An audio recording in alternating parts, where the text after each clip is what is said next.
We are on the ferry to Hoy, and this ferry cost us a huge amount of money. It was £15 for the two of us and the car from the mainland to Hoy each way, which we think is an absolute bargain. It's about half an hour on the ferry, but you really can't argue with £15. I'm sure it must be subsidised, a bit like some of the little flights and things that go between the islands. Yeah, it must be subsidised.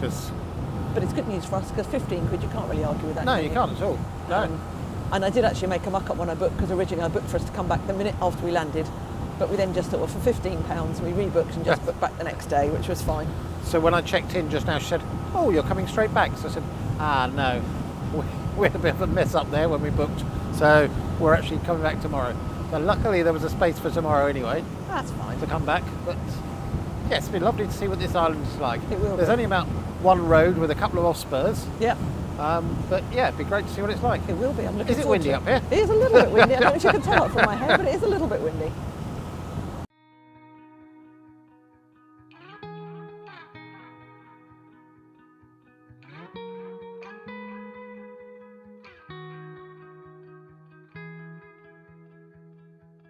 Call it off,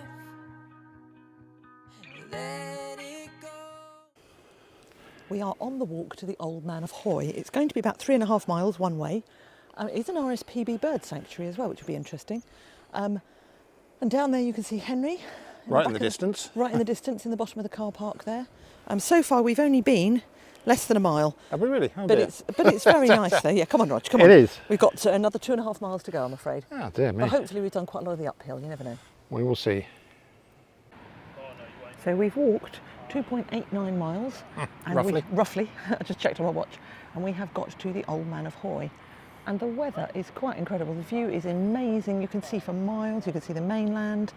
You can see all the cliffs. It is quite incredible. And yes, it's lovely. Apparently there are puffins that nest on this normally, but there aren't any at the moment, obviously. No, they go at the beginning of They September. go, yeah, unfortunately. So about 3 weeks ago. The Old Man of Hoy is apparently about 140 metres tall. It has an eagle sitting on the top of it as well, which is quite interesting. Sadly, we didn't bring the binoculars with us, but never mind. And the sea cliffs behind me are apparently the tallest cliffs in Britain.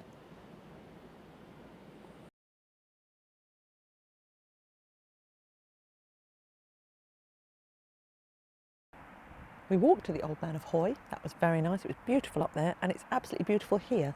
And this is the car park for the Old Man of Hoy, and it says you can stay here for up to 7 nights. So we've decided to stay here tonight. There are toilets just over there. There's rubbish bins there. There's also a place where you can get rid of your loo as well if you need to. It's very, very well equipped for somewhere that's in the middle of absolutely nowhere, really. I mean, there's a few houses round about, but I mean, there's not a lot on Hoy anyway.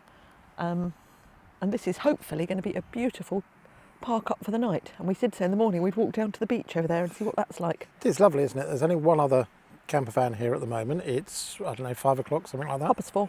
Up as 4. But no, it's a great little spot. And I hopefully it'll stay nice and peaceful overnight as well. That would be good. I mean, some people have said that there's been up to 10 or 12 vans here, which I think wouldn't be very nice, but... No.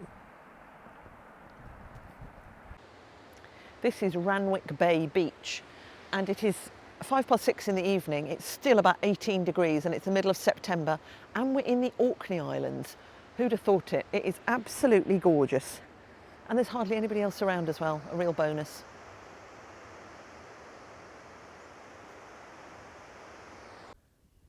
This is the Dwarf Stone, and actually that is exactly what it sounds like. It is a very small stone. It's actually lying down rather than standing up, which some of the others have been. It comes from the same age as those other Neolithic monuments that we saw, the ones at the stones of Stennis and the ones at Scarpa. And this is the same age, and it was hand cut with stone. So there's stone tools cutting out stone inside, and they said that they used to have little sharp sort of tools that they would just peck away at the stone. Must have taken absolutely ages. Yeah, and we're going to find out what's inside now. So when you think 5,000 years ago, I know. that's quite incredible, isn't it? I know, as we said before, it's pre-Stonehenge, pre the pyramids, By thousands of years. pre the Great Wall of China by about 2,000 years. Yeah. That's amazing. Incredible. Now, I don't know quite how light it's going to be in here. No, so I'm neither going do to I. have to... And I don't know what's going to be in there either, so good luck, and if I don't see you again. Yeah, absolutely. I'm going in. Oh, blimey. I need to take my sunglasses out of my pocket, otherwise I think they're going to be squished to bits.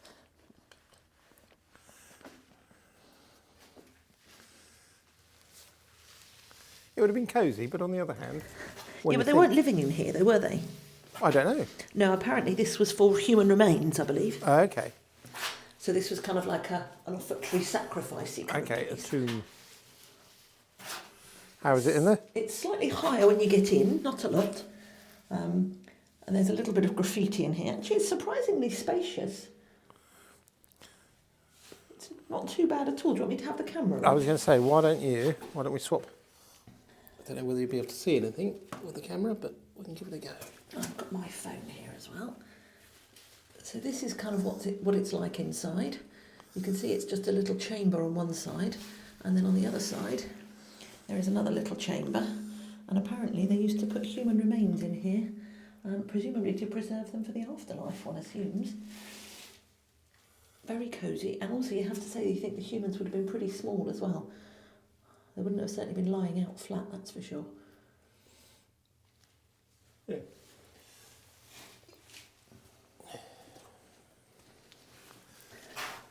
Oh, ah.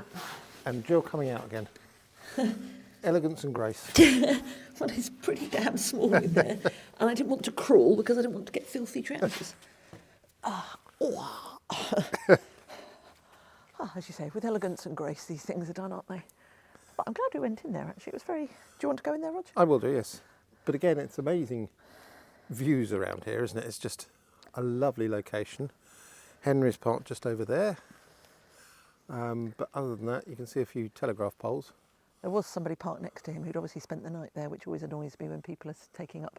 There's only 4 parking places there, and somebody's taking a parking place for parking overnight. But there you go. Considering there are plenty of other options. Yes.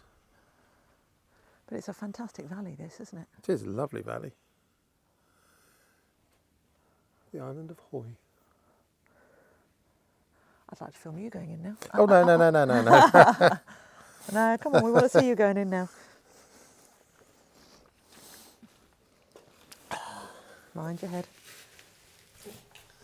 Oh, yeah. Very, very interesting. That's as far as you're going to go in, isn't it? Yep. Coward. Indeed.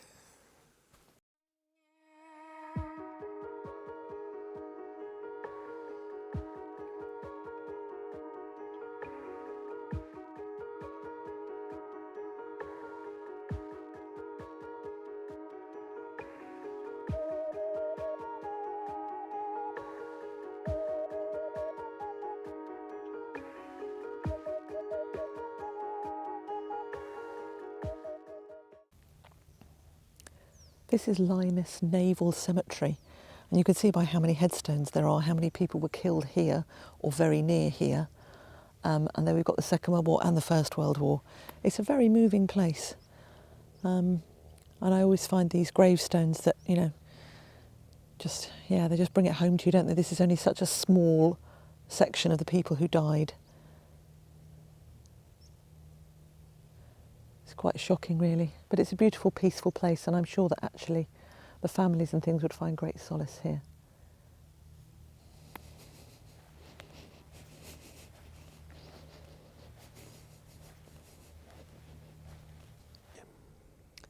So the large body of water you can see is actually Scarpa Flow. And I was thinking, oh, I've really heard of that. And it's because in the First and the Second World War, this is where the British naval fleet was actually stationed. And it was basically, they blocked off both entrances to Scarpa Flow with sunken boats and things like that to stop any enemy ships from coming in. Well, obviously only the British ships could get in and out because they knew where the boats were. Eventually, Yes. Because to begin with, a lot of German submarines actually got in. Yes. And unfortunately, a number of British boats were lost and a huge number of British lives were lost as well. So that's where the British fleet was stationed, and this building behind me is actually the control centre. This was known as HMS Proserpine, and it was the control centre for all of the boats out there, and it was housed by 230 Royal Navy women who basically contacted the boats, they messaged the boats, they contacted the messages between the boats, and they were linked to the mainland at Thurso, and this is where it all was controlled from, really. And you can quite see why they chose this spot, because it's got a fantastic view out over the bay. As there's also incredibly thick concrete here. It's about 6 feet thick walls with very small, like windows. And that was to try and preserve it from the bombs, I guess, really. I mean, if it had taken a direct hit, I'm not sure what would have happened. I'm sure nobody would have survived, but it was, you know, designed to be as bomb-proof as was possible in the 40s, I guess. Opened in 1943. There's no record of anybody who was working in here losing their lives, but you just don't know, do you, really? Yeah, very imposing building. What Roger means is it's a big grey slab of concrete. So we're about to catch our ferry home, and very sadly we've just spent an hour in the Scarpa Flow Museum, and we could easily have spent another hour in there. It was absolutely fascinating, and the size of the operation here is just mind-blowing, really. I mean, there were 12,000 people who were just based here to actually service all the other people who came ashore from the other boats and everything. During the Second World War. During the Second World War. It was quite incredible, a vast, vast enterprise. And there was nothing at the start of the war either, apart from 4 oil tanks. And this is where the oil tanks used to be. And this is a torpedo net which was strung across various parts of the entrances to Scarpa Flow so that no torpedoes could get in. Yeah, if you are in Hoy, on the Isle of Hoy, then do come to this museum. It's absolutely fantastic. And the fact that it was actually used in both the First and the Second World War, and the number of lives that have been lost here is just incredible, isn't it? It is frightening. It is quite scary, really. And we went to the Naval Cemetery earlier on as well, and that was very moving. And you can see HMS Hampshire and things like that, where there were so many graves in the cemetery. You can see what happened to it here. Yeah, if you're here, definitely come and see it. Very, very interesting. But when you think some ships were lost with 700 lives in total, it was just tens of thousands of people. It's a sobering reminder of what a waste of life war is, isn't it, really? It is indeed.